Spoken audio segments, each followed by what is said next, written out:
Thank you very much, Senator Cruz, for convening this hearing. It's an important topic.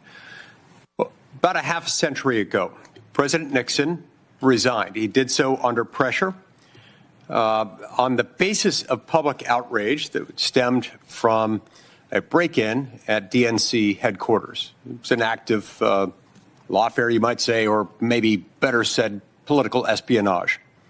Today, the media and my Democrat colleagues have fallen conspicuously silent when confronted with a scandal that in some ways is of much larger proportions because it involves the official law enforcement apparatus of the U.S. government in a much more direct way than that one did.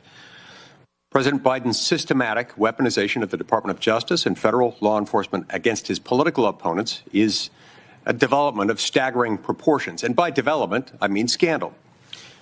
Just like the Watergate break-in, Arctic frost was ultimately an attempt to sway the results of a presidential election.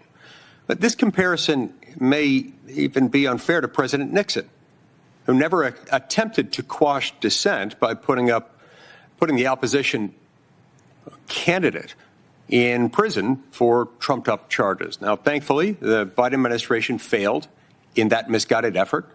President Trump was elected by the people to become the 47th president of the United States. But we have to ensure that this kind of lawfare can't occur again.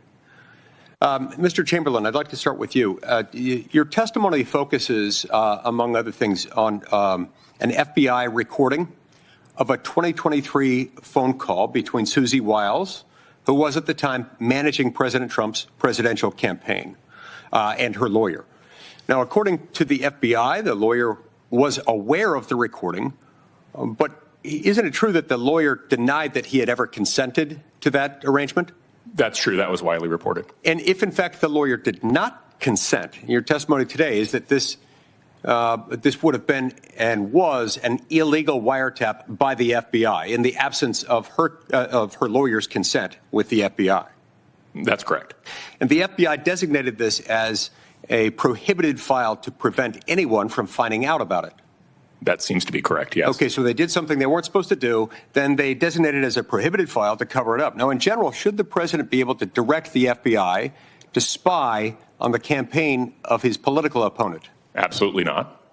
And isn't listening to a private conversation between a presidential campaign manager and her lawyer in many ways much more serious as an abuse of government power than an attempted wiretap of the DNC headquarters in Watergate?